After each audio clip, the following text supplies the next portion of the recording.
This is a $100 trillion bill. Not adjusted for anything. Not a typo. 100 trillion, a 1 followed by 14 zeros. It is the single largest banknote any government has ever put into the hands of ordinary people.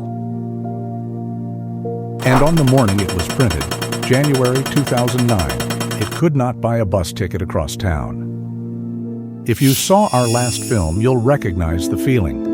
We ended on a German note, 100 trillion marks, 1923, the most worthless money in history. We were wrong. Because 85 years later, a country in southern Africa took that record and didn't just break it, it buried it. In Weimar, Germany, at the very worst, prices doubled every few days. In Zimbabwe, prices doubled every 24 hours. Germany's monthly inflation peaked near 29,000%. Zimbabwe's peaked at 79 billion%. Billion, with a B. This is the story of how a country that fed half a continent, a country called the Breadbasket of Africa, ended up with citizens who were, on paper, trillionaires and starving at the same time, in the same body. And the strangest part? When it finally ended, Zimbabwe did something Germany never had to do. It didn't fix its money. It gave up on it entirely. This is the real story.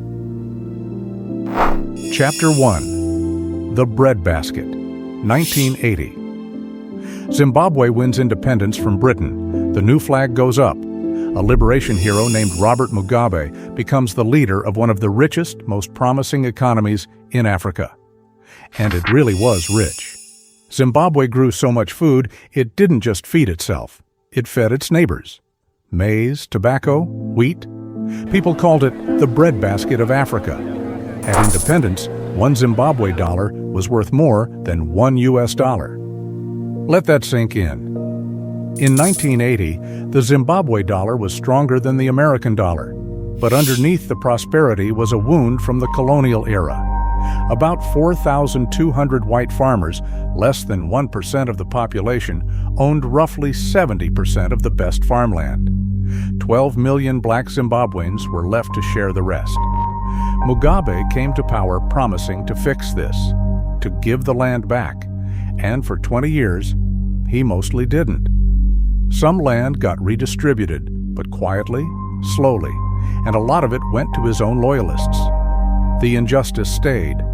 Then, by the late 1990s, two things happened at once. Mugabe's popularity was sinking, and he needed money he didn't have. Meet our guide through this story. Her name is Epiphnia Mudewe. She's a midwife. She brings babies into the world in Mutare, a city in the east, near the border with Mozambique. In the 1990s, her salary is modest but real. It buys groceries. It pays the bus. It means something. Hold on to her. We'll come back. Chapter 2. The Seizure, 1997. The veterans of Zimbabwe's Liberation War, the men who fought for independence, march on the headquarters of Mugabe's own party. They want compensation. They want to be paid for the war they won 20 years ago. Mugabe, desperate to keep them loyal, says yes. He hands out massive, unbudgeted payments. Money the Treasury doesn't actually have. It's the first crack, the first time the government simply conjures money to solve a political problem. Leading these veterans is one of the most chilling figures in this entire story. A Polish-trained medical doctor named Czendzej Hunsvi. During the Liberation War, he had chosen a war name for himself. He called himself Hitler. Not a nickname others gave him, a name he picked and kept. He was, by multiple accounts, addicted to violence. Now remember how our last film ended, with the real Hitler rising from the ashes of a broken German economy. Here, at the start of Zimbabwe's collapse, is a man who looked at that name and chose it for himself. February 2000. Mugabe holds a referendum to let the government seize white-owned farms with no compensation. He's sure it'll pass, It fails. It's a humiliation, so Hunsvi and his war veterans stop waiting for the law. They simply walk onto the farms. Hundreds of them. They occupy, they intimidate, they kill. Over 1,700 white-owned farms are invaded. The farmers, and crucially, the farm workers, the people who actually knew how to run them, are driven off. The land is handed to people with no farming experience. Loyalists, veterans, friends of the regime. And the breadbasket of Africa stops growing food. Total food production falls 60% in a decade. The thing that made Zimbabwe rich? Gone, not slowly, in a single growing season. Chapter 3. $1 million a day. While the farms collapse, Mugabe is also fighting a war, not at home. 1,500 kilometers away in the Democratic Republic of the Congo. In 1998, Mugabe sends the Zimbabwean army into the Congo's civil war to prop up an ally. 6,000 troops, tanks, helicopters, fighter jets. Officially, it's about regional stability. Unofficially, there are mining contracts, diamonds, copper, contracts that benefit people very close to Mugabe. The cost? Around $1 million a day for 5 years. The treasury is now being drained from both ends. No farm income coming in. A foreign war pouring money out. The World Bank and the IMF look at this and cut Zimbabwe off. No more loans. So the government does the only thing a government can do when it has run out of every other option. The thing you already know if you saw our last film. It prints. The Reserve Bank of Zimbabwe turns on the presses to pay the soldiers, to pay the war veterans, to pay civil servants, to pay for a government that no longer produces anything to tax. And here is where Epiphnia's story starts to bend. In 2000, her salary is still counted in normal numbers. By 2003, the prices at the market are strange. By 2006, they're frightening. The loaf of bread that cost a few dollars now costs hundreds, then thousands. She is earning more Zimbabwe dollars than she ever has in her life. And she is getting poorer every single week. Chapter 4. Vertical. 2008. The year the arithmetic breaks. In January, inflation is already absurd. By mid-year, it takes 100 billion Zimbabwe dollars to buy 3 eggs. The Reserve Bank starts a desperate race against its own currency, printing bigger and bigger notes. 10,000, a million, a billion, 10 billion. They run out of space on the paper for the zeros. A loaf of bread that costs $1 on a Monday morning costs more than $10 billion by the following Monday. Daily life becomes a kind of madness. Workers are paid at 9 in the morning and actually run to the shops, because by noon their wages have lost half their value. Shops change their prices 2, 3, 4 times a day. Some give up on price tags entirely. People stop saving money, because saving money is like holding ice in your fist. The longer you hold it, the less you have. And now, Epiphnia's morning. One winter morning in 2008, she takes the bus into town to withdraw her salary. 1 billion Zimbabwe dollars. A billion. On paper, she is a billionaire. She stands in line at the supermarket. And while she is standing there, while she is waiting her turn, the prices on the shelves are being changed. Her $1 billion is losing value in real time, in her own hands, faster than the queue is moving. By the time she reaches the front, she cannot afford groceries. She cannot even afford the bus ride home. So, Epiphnia Mudewe, a midwife, a billionaire, walks 3 hours on foot back to her small home in a township called Dangamvura, carrying $1 billion that couldn't buy her dinner.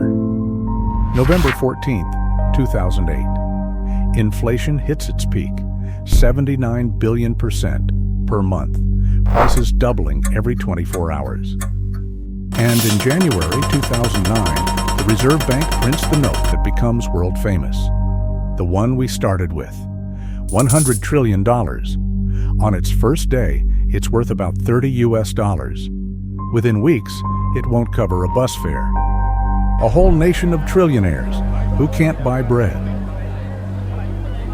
Chapter 5. The Surrender. Here's where Zimbabwe's story splits from Germany's. When Germany hit the bottom, it built a new currency, the Rentenmark, backed by land, and within weeks, the bleeding stopped. Germany rebuilt belief in its own money. Zimbabwe couldn't. The trust was too far gone. Nobody, not shopkeepers, not workers, not Epiphnia, believed a single Zimbabwe dollar would hold its value for one more hour. And you cannot rebuild a currency that no one will hold for 60 minutes. So, in 2009, Zimbabwe did something almost no modern country has ever done. It didn't reform its money. It abandoned it. Completely. The government made it legal to use foreign currencies, the US dollar, the South African rand, the Botswana pula, and quietly let the Zimbabwe dollar die. And the moment they stopped printing, inflation stopped. Overnight. Not because of magic, because the government had taken away its own ability to create money out of nothing. The presses went silent. The fever broke. But notice what that cost. Germany kept its own money. Zimbabwe had to borrow someone else's belief, literally use America's dollar, because it had destroyed faith in its own so completely that the only cure was to stop being a country with its own currency at all. That is what total collapse looks like. Not a new note. A surrender.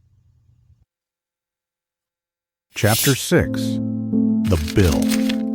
The dollar stabilized the prices. It did not undo the damage.